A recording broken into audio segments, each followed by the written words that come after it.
yang selalu biasa di bumi ini, yaitu yang selalu bahkan sering sembunyikan keburukan-keburukan.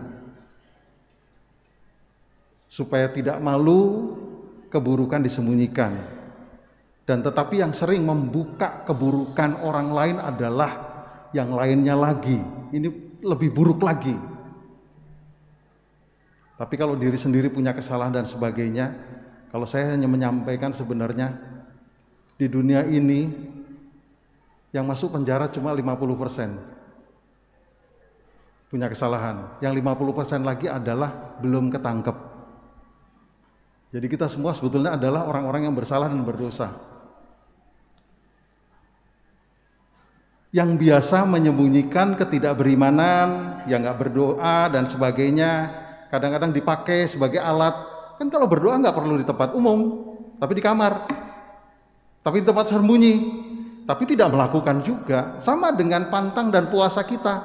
Pantang puasa kita tuh bukan soal yang fisik-fisik, tapi yang rohani. Tapi benar banyak orang Katolik juga yang tidak berpuasa dan tidak berpantang. Dan juga sama beramal, tidak perlu dan sebagainya dan sebagainya. Tetapi orang yang luar biasa adalah melakukan sesuatu yang praying tadi, yang disebut dengan doa, lalu yang disebut dengan fasting atau juga abstinence itu dengan pantang, dan juga giving, charity atau yang disebut dengan dharma. Itu lebih kepada sebetulnya batin roh yang tahu Allah saja. Ini berkualitas. Apalagi nanti tertinggi sudah berbuat sesuatu demi kemuliaan Tuhan memang, tetapi juga demi untuk sesama. Doa kita yang sudah bagus dan berkualitas adalah ketika kita sudah tidak berdoa untuk diri kita lagi, tapi untuk orang lain. Sama juga dengan berpuasa dan berpantang, sudah bukan untuk diri kita lagi, supaya dapat pahala, supaya masuk surga, tidak. Jadi kalau kita berpuasa dan berpantang, ada hasil sesuatu, dan hasilnya adalah giving, charity, atau juga berbagi, dharma, itu untuk orang lain, bukan untuk diri sendiri. Ini yang tiga kita gunakan untuk Prapaskah ini sebenarnya masa yang disebut dengan retret agung. Semakin mendalami apa yang kita buat, kita doakan, atau juga kita puasakan, kita prihatinkan, atau apa saja, dan kita berbaginya, itu lebih kepada untuk kemuliaan Tuhan. Namun kembali lagi, itu yang berkualitas adalah ketika itu semuanya berguna bagi sesama. Dan lebih hebat lagi, tidak digembar-gemborkan, sembunyi, yang tahu cuma Tuhan. Ini luar biasa. Karena Tuhan melakukan itu. Karena Tuhan memberi contoh itu lewat Kristus Yesus.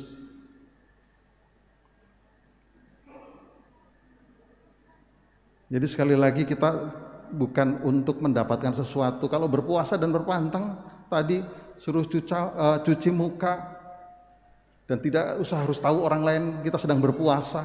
Justru sebaliknya, orang berpuasa itu adalah menghormati yang tidak berpuasa. Bukan sebaliknya, saya sedang berpuasa, kamu harus menghormati saya, memaksa-maksa untuk menghormati saya.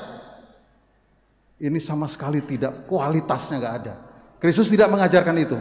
Berdoa juga sama, nggak usah semua harus berteriak-teriak dan juga harus dengan yang namanya mungkin diketahui orang lain. Termasuk lagi pemberian, terlebih lagi sudah membuka keluar, apalagi maaf, pemberian dan kasih kita, perhatian kita bukan hanya tersembunyi, tetapi juga bukan hanya untuk kelompok kita, tapi lebih kepada terbuka untuk semua orang yang membutuhkannya. Ini sudah nggak ada batas-batas lagi. Ini sangat berkualitas. Seperti itu karena Kristus juga memberikan segala-galanya, kasih Tuhan kepada kita semuanya tanpa batas-batas apapun, dan diberikan bahkan hidupnya. Masa Prapaskah di sinode kita, Keuskupan Purwokerto ada, tapi sinode yaitu berjalan bersama, tapi isinya lebih kepada Appreciative inquiry. Yuk kita ngomongin yang bagus-bagus, yang baik-baik, yang berhasil-berhasil, bagus juga. Tapi sinode para uskup sedunia di Vatikan itu dari tahun 2021 sampai 2023 terbalik. Tetapi kita siap mendengar, kita siap dikritik. Jadi sinode keuskupan Purwokerto itu bagusnya supaya kita tidak saling menyalahkan. Kalau kita membuka keaiban orang, menyalahkan, itu tidak baik. Makanya appreciative inquiry. Dan ini tidak perlu dipertentangkan antara yang disebut dengan sinode para uskup dan sinode keuskupan Purwokerto yang sudah disiapkan untuk 5 tahun, 10 tahun, dan 15 tahun. Ini saudara para uskup siap mendengarkan, siap disalahkan. Ini berbalik sekali. Bahkan dengan adanya sinode para uskup ini di Jerman, gereja dibongkar habis-habisan, ribuan kasus. Ini luar biasa gereja Katolik mau untuk itu, dan Paus kita mengajak untuk itu. Dan sekarang juga kalau kita sekarang berdoa, berpuasa dan sebagainya, diharapkan saat ini Prapaskah, Paus mengatakan untuk perdamaian Rusia dan Ukraina, untuk perdamaian dunia, untuk kasih dunia, untuk segala-galanya. Ini tidak ada batas-batas lagi dan tidak juga mengelompok-melompok lagi, tapi lebih ke sana. Doa kita untuk itu. Puasa kita juga sama pantang kita, dan termasuk berbagi kita. Untuk berbagi itu bisa tenaga, bisa pikiran, bisa waktu, bisa dan semuanya. Selain juga materi dan seterusnya. Maka doa supaya bermakna, pantang dan puasa supaya berguna, dan amal bakti supaya berhasil, bukan untuk Tuhan, tetapi untuk diri kita sendiri dan juga untuk sesama kita. Maka satu, dihindari pujian diri dan juga mengkritik orang lain. Lalu yang kedua, lebih baik tersembunyi kebaikan Tuhan itu tampak, ungkapkan dengan ikhlas. Salah satu adalah tobat.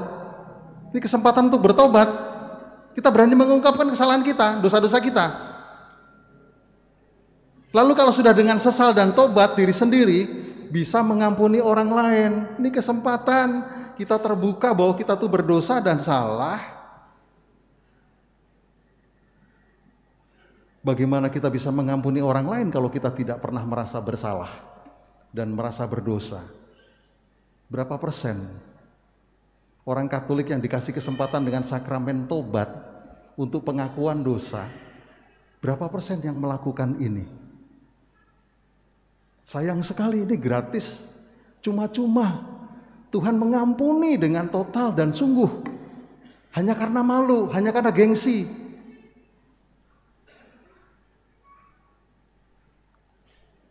Saudara-saudariku dikasihi Tuhan, maka saya menggarisbawahi kembali makna doa, gunanya pantang dan puasa, dan hasil amal kita semakin harus keluar, bukan untuk diri sendiri lagi. Sekali lagi, kalau kita berbuat baik karena Tuhan, karena Tuhan sudah memberikan lebih dahulu kepada kita semua. Jadi bukan untuk diri kita, bukan untuk pahala kita supaya kita juga masuk surga, tidak. Tuhan memberikan lebih semuanya daripada itu, bahkan kehidupan. Ini kita diajari untuk ini lebih berdamai. Sekali lagi, yang hanya bisa dapat kehidupan bagus, kembali lagi, hanya melalui Roh Kristus. Lain tidak menjanjikan, lain tidak juga akan menawarkan ini, dan tidak jelas. Hanya Kristus yang jelas, dengan teladannya, dengan membuktikannya. Dia mati di salib, lalu bangkit, dan seterusnya. Kita juga akan demikian. Kristus adalah Tuhan, Kristus adalah Tuhan, benar, Kristus adalah Tuhan. Karena dia salah satunya di Injil Apokrif, ketika dia membuat burung-burungan dari tanah, kun fayakun, ditiupkanlah nafasnya, lalu burung itu hidup dan terbang. Kita juga berasal dari debu. Kita tidak akan kembali ke debu kalau kita sekali lagi membawa Roh Kristus dalam kehidupan kita. Dan kita bawa Kristus itu, dan juga semangat Kristus itu, kasih Kristus itu, maka kita nanti akan bangkit dari kematian dan tidak akan kembali ke debu, tetapi menjadi hidup yang mulia bersama Tuhan. Mari kesempatan Prapaskah, pantang dan puasa dan berdoa dan beramal ini gunakan sebaik-baiknya sehingga sungguh berguna bagi kehidupan kita. Amin.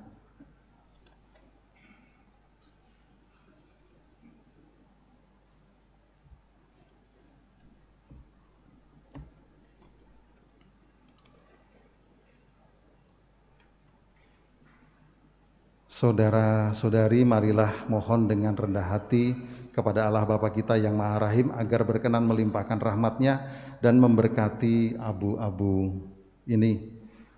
Sebab abu-abu ini akan ditandakan pada dahi kita sebagai penyesalan atas segala dosa dan kesalahan kita.